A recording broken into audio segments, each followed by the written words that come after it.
وہی ہوا جس کا ڈر تھا. حکومت کے ہاتھ سے گیم نکل گئی. وکلا گو کے دیر سے نکلے لیکن آج بالآخر وکلا نے دم دمادم مست کلندر کر دیا.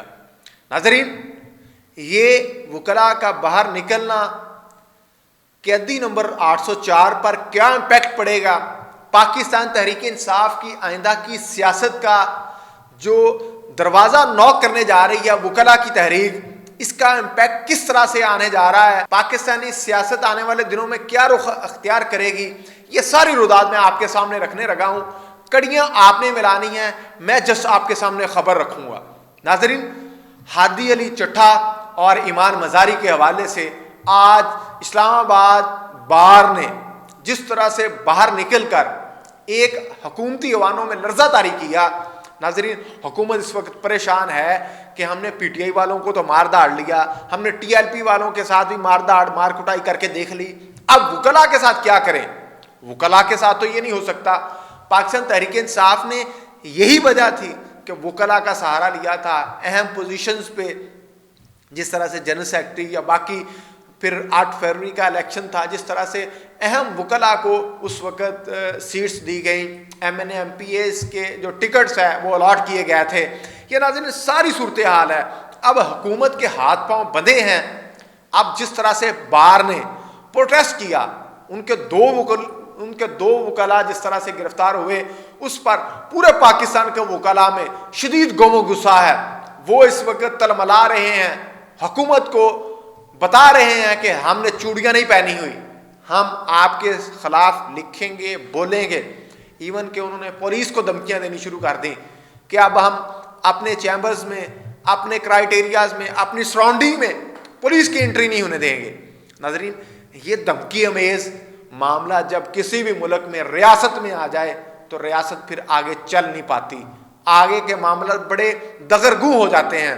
حکومت اسی حوالے سے اس وقت پریشان ہے. انہوں نے بڑوں کی جو میٹنگ ہوتی ہے، آپ کو پتا ہے کہ کون بڑے ہیں اس ملک میں، وہ بڑوں کی میٹنگ ہونے جا رہی ہے آنے والے دنوں میں. اس میٹنگ میں ساری چیزیں ڈیسائیڈ ہوں گی کہ وکلا کے ساتھ کس طرح سے نمٹنا ہے. میں دوبارہ کہتا ہوں وکلا نے بہت دیر کر دی. 26ویں 27ویں اور 28ویں ترمیم کے حوالے سے جس طرح سے یہ سارا میکانزم بنا، جس طرح سے چہمگیاں ہو رہی ہیں کہ آگے آنے والے دنوں میں مزید ترامیم بھی ہوں گی، یہ ساری صورتحال ایک ترتیب کے ساتھ چل رہی ہے. ساری صورتحال میں ناظرین ایک چیز جو بنیادی مشترکہ ایک ساری چیزوں میں ایک منفرد چیز ہے، وہ یہ ہے کہ اس ساری صورتحال میں پاپولیرٹی نہیں مل سکی اس حکومت کو. انہوں نے سارا کچھ کر کے دیکھ لیا، اسٹیبلشمنٹ کا سہارا لے کے دیکھ لیا، وکلا کا سہارا لے کے دیکھ لیا، عدالتوں کا سہارا لے کے دیکھ لیا، میڈیا کا سہارا لے کے دیکھ لیا، لیکن دال گلنے والی نہیں، بلکہ معاملات مزید بگڑتے ہوئے دکھائی دے رہے ہیں. آنے والے دنوں میں حکومت اگر اسی طرح سے آگے بڑھتی رہی، یعنی کہ جس طرح سے وکلا کو گرفتار کیا انہوں نے خاموشی سے، کیا یار انہوں نے ٹویٹ کر دیا، کیا قیامت آ گئی؟ اب ان پہ جس طرح سے وکلا آج سڑکوں پر باہر نکلے، کل کو لاہور باہر نکلے گی، کراچی باہر نکلے گی، تو یہ تو حکومت کے لیے بڑی مشکلات بڑھ جائیں گی.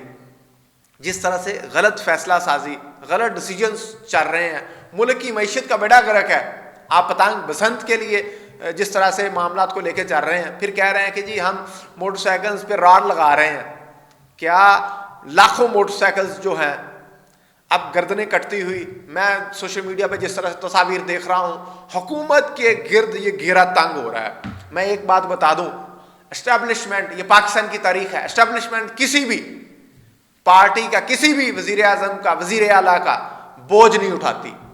جب ان کے اپنی طرف انگلیاں اٹھنے لگیں تو وہ اس کو سائیڈ لائن کر دیتے ہیں. آنے والے دنوں میں یہ بوجھ اس قدر بڑھ جائے گا، اور 8 فروری بھی دور نہیں ہے. پی ٹی آئی کی جو تحریک ہے، اسٹریٹ موومنٹ، عمران خان کی جو کال ہے، یہ سارے معاملات ایک پیج پر ایک منزل کی طرف مجھے بڑھتے ہوئے دکھائی دے رہے ہیں. اس پر اسٹیبلشمنٹ مزید اس حکومت کا بوجھ برداشت نہیں کر پائے گی، وہ پھر وہی کرے گی جو ماضی میں کرتی آئی ہے. ناظرین میری یہ رائے تھی، آپ اس حوالے سے کیا سوچتے سمجھتے ہیں؟ مجھے کمنٹ سیکشن میں اپنی رائے سے ضرور آگاہ کیجیے گا. اگلے بلاگ میں انشاءاللہ یہ مزید کڑیاں کھولوں گا کہ کس طرح سے مقتدرہ اور وکلاء کے درمیان آنے والے دنوں میں مزید محاذ رائی بڑھتی ہوئی دکھائی دے رہی ہے۔ اسی کے ساتھ مجھے اپنے میزبان AK آزاد کو اجازت دیجیے۔ دیکھتے رہیے آزاد نیوز۔ اللہ نگہبان۔